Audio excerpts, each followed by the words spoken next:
Justin Cook, I just want to give you your flowers. You're like the Kevin Feige of Funimation Studios. You built my childhood with you.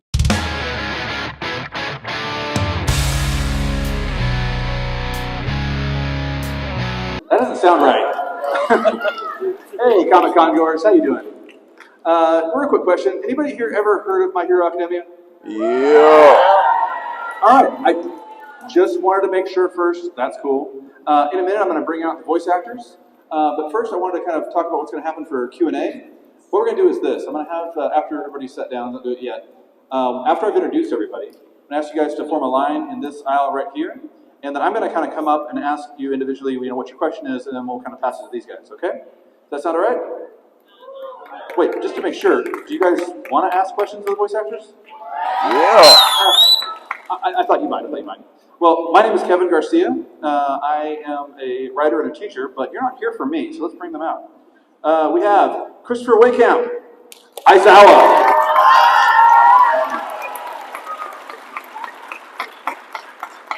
Christopher Waycamp.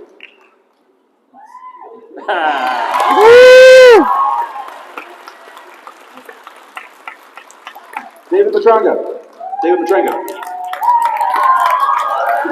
Fiddle Rippy.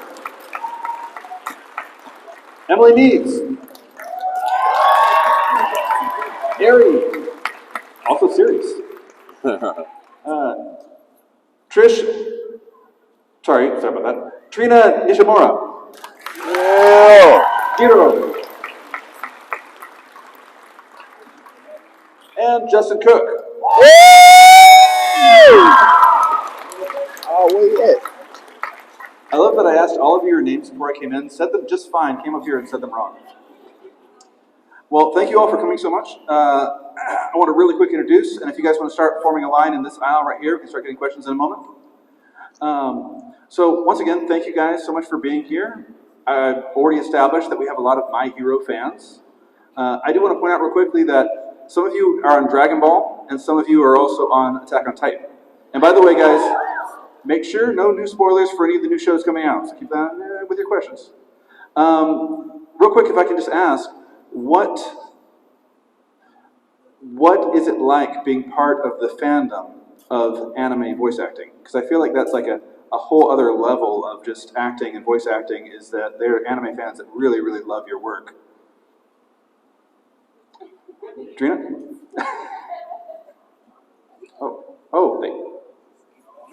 We'll get them on right now.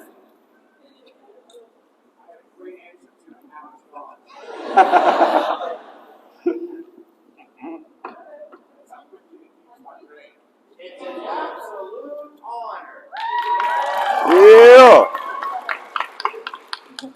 No, yeah. See, I really did forget. No. Yeah, it's an absolute pleasure and an honor for us to get to do this with you guys. I mean, without you, we're just doing something in a vacuum. So one of the greatest things is to get to come to these type of events and talk to you guys about how the show impacts you, or how a specific character impacts you, or what you think about a certain rivalry or whatever it is. I think I can speak for everyone. We love those kind of conversations, hearing what a show means to someone. So yeah, it's a total gift to get to do it. I mean, all I said was it rules earlier, but I second everything that David just said. Because, when we do this, we're working with the director and the engineer, and we'll sometimes run into each other, but other than that, it's a very solitary endeavor. You go into the booth by yourself, and you're acting with people who've already reported or not, and so it's awesome to come to these events and to really connect with people. I come from the world of theater, and in that, there's a lot of immediacy with the audience. And in anime, you don't really have that unless you're interacting with people online or coming to these events. So it makes it so much more worthwhile to come and connect with people and, like David said, hear how it impacts you, and hear just how it enriches your life, because it enriches ours too. So it's an absolute honor. Yo. Oh, look, they're on. Woo. Check. Oh, yeah. 1, 2. All right. You still going to yell it out? Is that what it is? Oh, God, sorry. By the way, I also teach high school, and I gotta say, I had this severe urge to start my first class the first day of school in a sleeping bag, but I was afraid that a lot of the students wouldn't get it, and it just would be not great. So Then you're in the principal's office and it's weird. Yeah. And he's a mouse. Right. Weird. I feel like that right there is totally all of us in this room. It's like, well, I was going to do that, but. I feel like this is the room where everybody would accept it. Yeah. True. Yeah. We are amongst friends. Well, let's grab a couple questions then. Where we go? Hey, what's going on, guys? Hello. This for me. First of all, you're my favorite voice actor of all time, so it's like,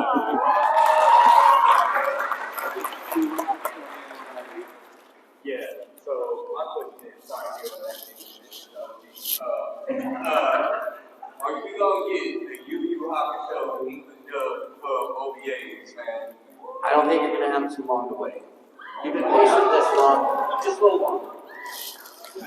Here we go, my bad.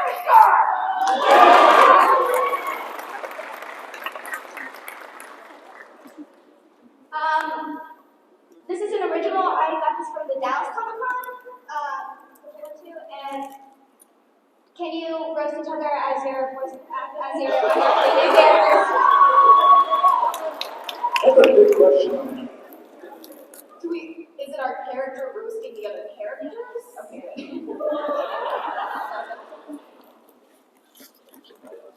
This is she can't roast anybody. He's horrible at it. Something like that. That's you. Hey, Aaron, you should really learn to control your core. I mean, it's been a bit now, right? I want to be 7. I'm trying the best I can. Have you seen the things I was doing when I was 7? You and Alexander put a lot of pressure on you. So the rookie gets My punched best out. I was 15. Could you heat up my hot pocket, please? Wait, that's too hot. You should cool it off now. I prefer to eat things cold, so the hot pocket cold is great. By the way, you do, Ari, but you also We can bring that question back, yeah. That was a great question. You do Ari, but you also do serious. One role lead to the other, or is it just try to both and have to get both? It just happened. So Sirius appeared in season 2, and Chloe kind of knew she wasn't gonna. We thought she was gonna be a one-off character. She ended up coming back in season 5, which was interesting. And then Ari came along in season 4, so I auditioned for Ari. And Colleen knew that the voices were totally different, so she's like, it's fine. And then Sirius, when she came back in season 5, it was cool because I got to do like an Ari episode, and then I did a Sirius episode, like a whole episode, and then back to Ari, so that was interesting to kind of like toggle back and forth. Sirius is basically my natural voice, and then Ari is very not my natural voice, so that was it. You had to be a little bit younger for the other role. Just a little. Yeah. It's a pleasure to meet you all, first off. And I just wanted to ask, what are your tips for people aspiring to be a voice actor? I have so many tips. Take my online class. It's only. What's your name, Pumpkin? My name is Nancy. Hanson? Nice to meet you. Hansley? Hansley. I just went by that name actually last year. Yeah, I didn't know. Did anyone want to start? So tips to become a voice actor. My main advice to people who ask this question is train to be an actor. If there are any kinds of online workshops, seriously, or scene study classes, books you can read about just acting, that's the way that I would go, just because what we do is acting. We're not really, I mean, I know some of the voices that we do are like, oh, it's a funny voice, but at the end of the day, we're telling a story. We're telling a story from a character's perspective, and you have to be able to go into the booth and read the text without any preparation, be able to put yourself into the character's shoes in that moment and serve the story in that moment. And my belief is that in order to do that effectively, you have to know how to act. So And you know, everybody finds it in different ways. Something, and I don't think you have to go train to be, you know, a classically trained Shakespearean actor or anything. But it's about getting a comfort level with your own performative abilities in whatever way you do. Some people come from radio, some people come from television, film production, even.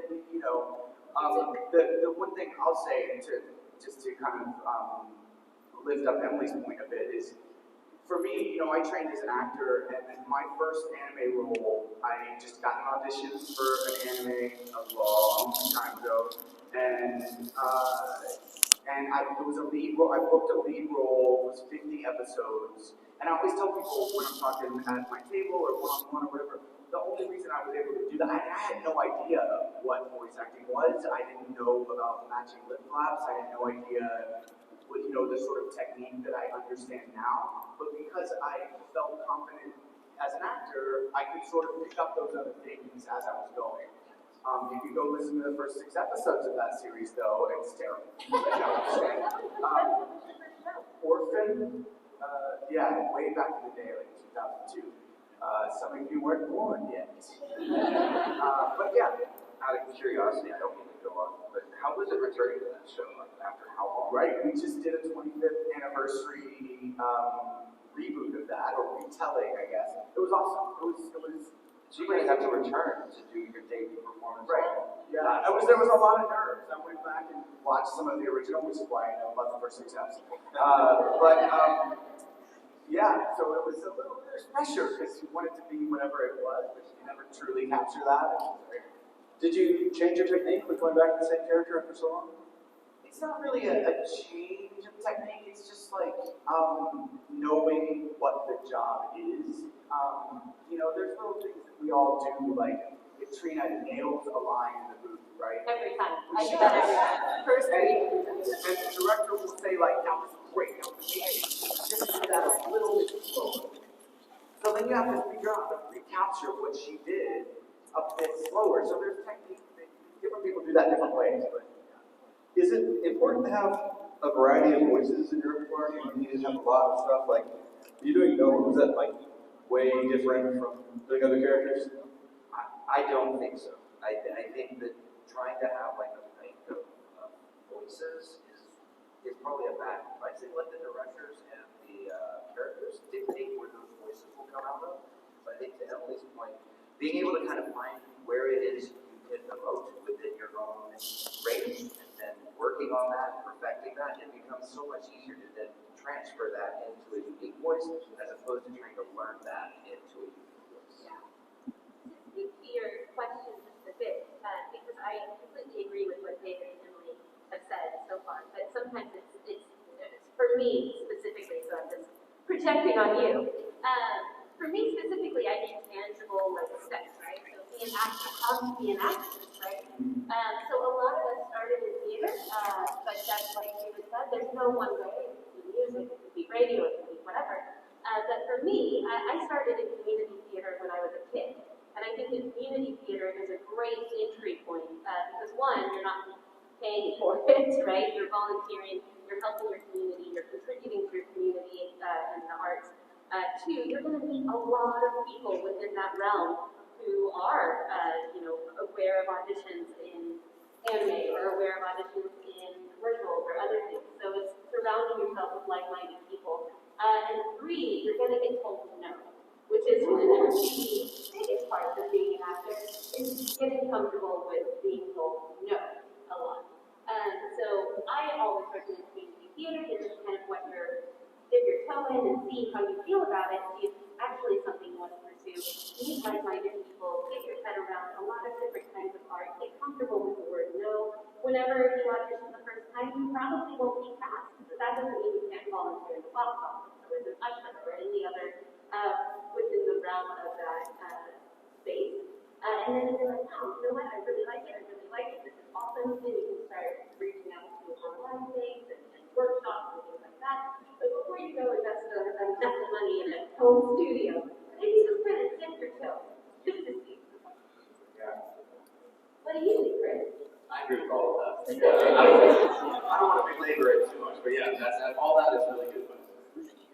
Spoken like a true teacher. Kirshi was my favorite character. She was good from Tokyo. Same as Aizawa. I have two questions, if that's alright. My first question, My Hero Academia takes a very dark turn, and it's just, I'm curious if some of you are comfortable with that, or other voice actors are comfortable with that. Do you mean the future, like what's coming up? So you're talking spoilers, right? I'm so sorry. Well, let me word it this way. I didn't see that. I'm not trying to call you out. I think you worded it very well, actually. But let me put it this way. You might sign up for a show like Attack on Titan or something where you know it's going to be dark, right? But then you sign up for a show where you're doing high school kids doing like, fun superhero battles, and then it gets darker as it goes. What is it like as an actor to start off on one kind of a feel and then just go an entirely different direction as the series goes on? I mean, I think My Hero takes a couple dark turns pretty early on, and there's always that undercurrent, like something is not right with society, and so I think that it's such a rich world that going in, I mean, I've watched the show before, I was never part of it, but there's a lot of darkness. So the fact that the darkness sort of intensifies and escalates, I love stuff like that. I mean, I love when shows take a really dark turn, just because it's so compelling. And yeah, I don't really shy away from that, even if I got it. Oh, it's a kid show. I'm playing a 6-year-old, but the 6-year-old that I'm playing goes through some stuff. So no, I love it.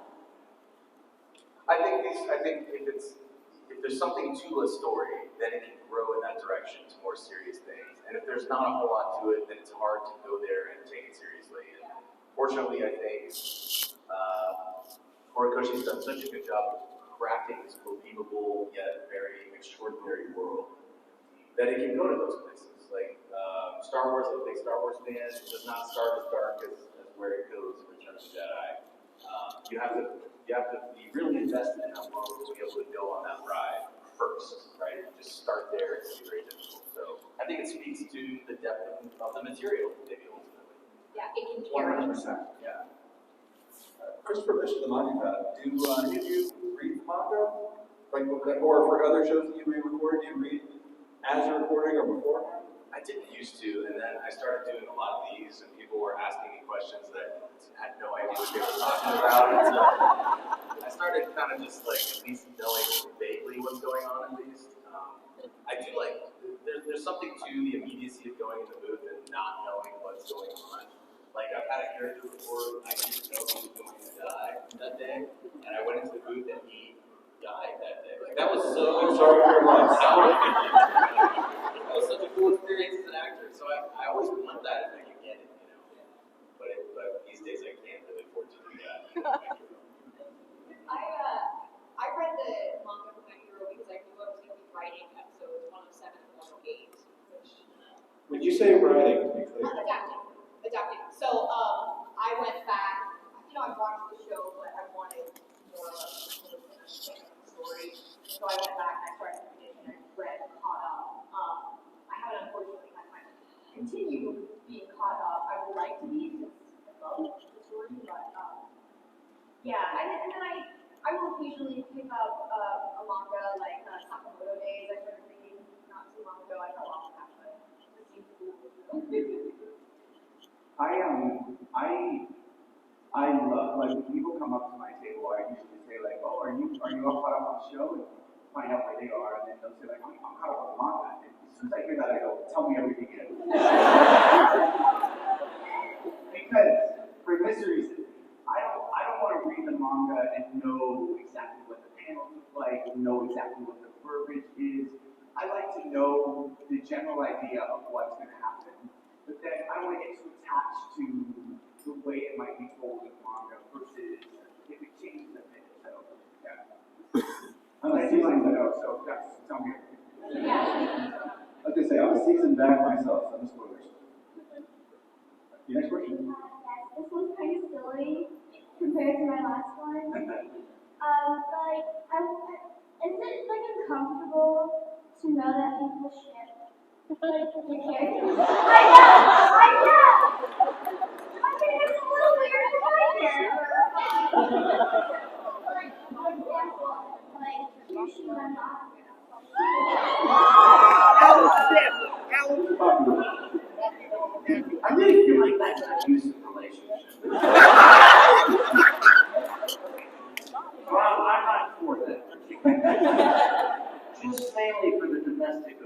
Eat on a decker. I should have bought the girl there.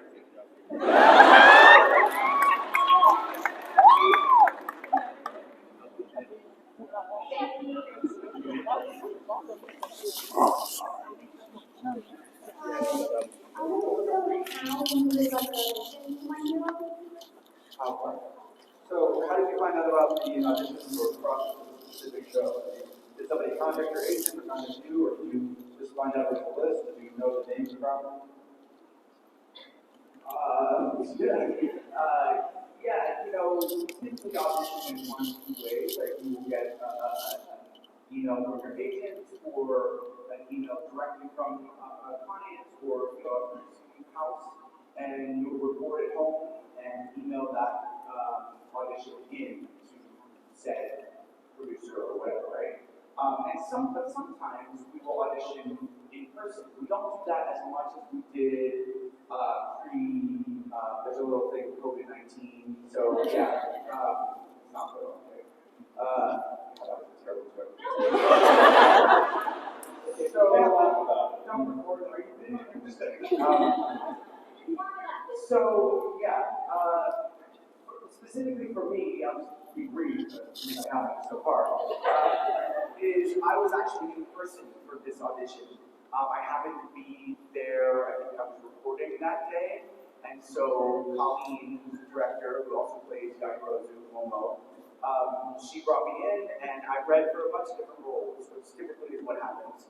I read for All Might, Bakugo, Midoriya, Aizawa, I think, Todoroki, and then I got one of the roles, and there we were. But I had heard about the property, so I knew a little bit about what the potential it had.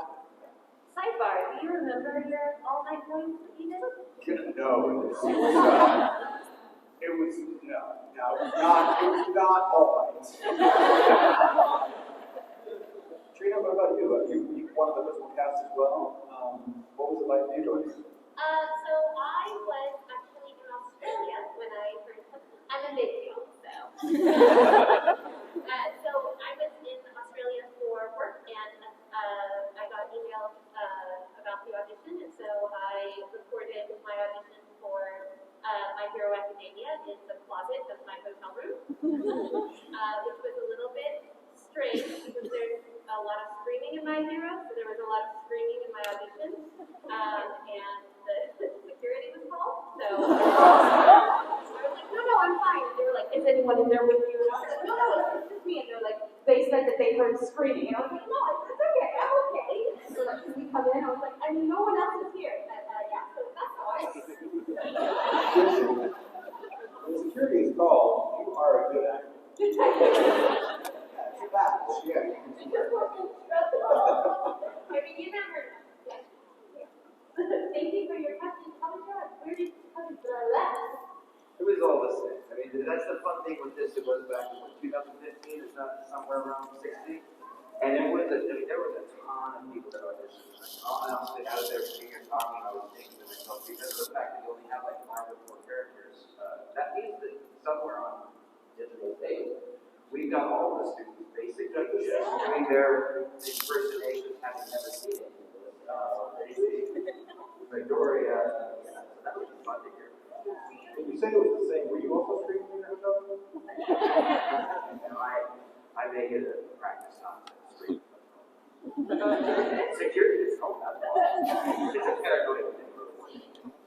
Out of curiosity, on that note, do any of you have an impression of another character that you could do?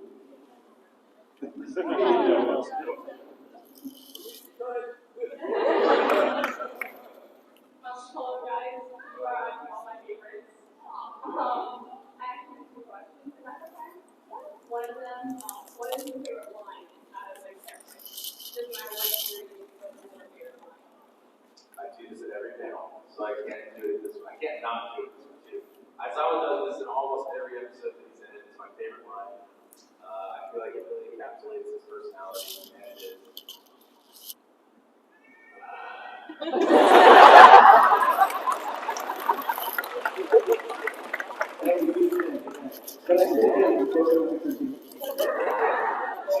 when you're in his mind, he does that. So you Yeah. I have a couple, but I'm going with David Dory. What do you all my secret love child? I also like my name is not five ladies. That's my favorite non-Aaron line. But my favorite Aaron line, it's the same for every panel, but it's I'm supposed to say trick or treat? I love that voice. My favorite Shira line is actually not a line that I recorded, but it's a Shira line. My favorite Shira line is Shira. The whole I don't really have a favorite line, but at the end of season 3, when Sue confronts Hiroshima and kind of confronts him out for kind of putting her in position to not be very heroic by not pulling through, and he immediately apologizes. So that whole scene really melts into my heart. It's also kind of what locked me into his character. I really understood where he's coming from. And your second question. is your personality kind of like your characters as well? Like, do you share personalities? I mean, I have a lot of travel. You can work.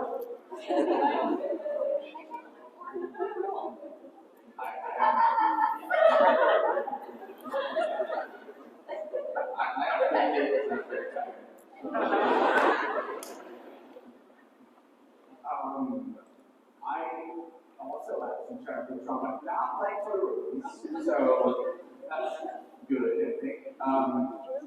But yeah, no, I can relate to Todoroki several levels. I tend to lean more towards being introverted. I'm a little bit, I live in my head a little bit too much for my own comfort. He's hard on himself, I think. I can relate to that. Yeah, there's definitely aspects that I can really relate to. Shira has a lot of leather jackets. I have a lot of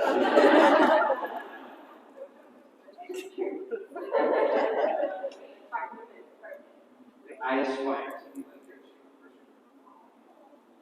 Thank you. That's awesome. Great questions. Can we get a little round of applause for the amazing planner?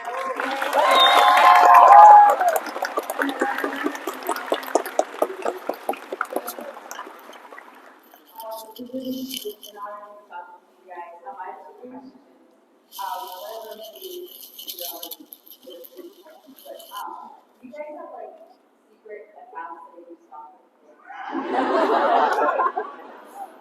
You guys secretly read your own fan fiction?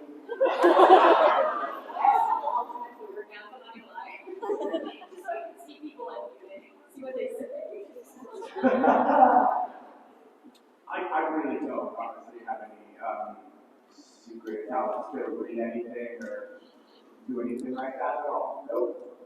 My favorite type of fan fiction that people send me is usually never the lewd stuff. It's usually the just quirky. Like, I got a fan fiction one time from one of the folks who is in my Twitch community, and it was all about how I saw they took the kids shopping.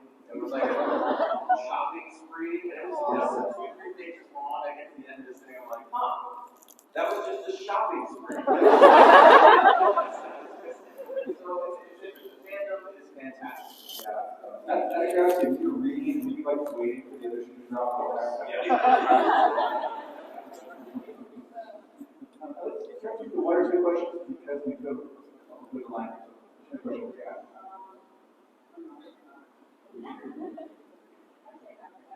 No worries. Thank you. Thank you. My name is Rose, and my question is, what's your favorite Hiroshima moment? My favorite Hiroshima moment. Let's say second favorite Hiroshima moment. My first one is that moment at the end of season 3. But then I guess the whole season 4, when Joy took me back up, it's just really all of those fights. I love season 3. It's like his backstory is incredible to me. He rocks. Yeah, girl.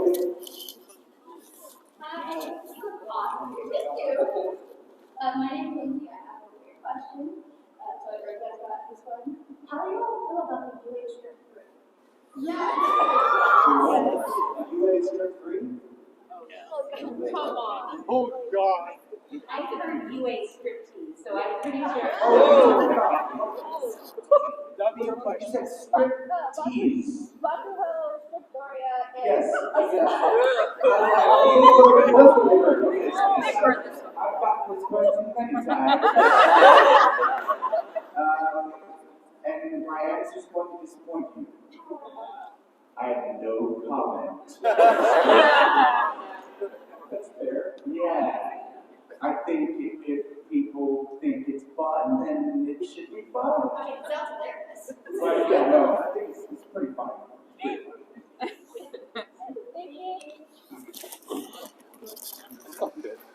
How's it going, guys?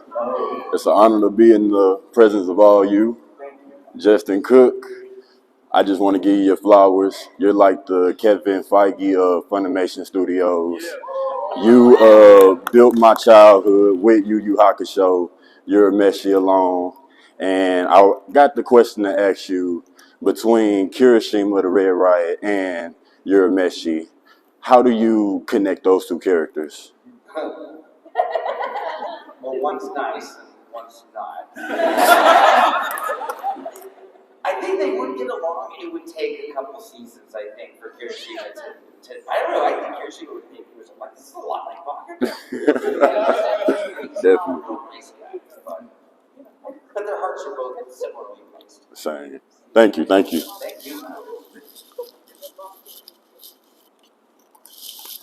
Okay, I got a little waiting question. Okay, in your honest opinion, who's winning, the thing from the chapter 4 of Kirishima? Unbiased. A fight between Kirishima and Kirishima? Yeah, that's what I'm expecting. That's the best round of Kirishima.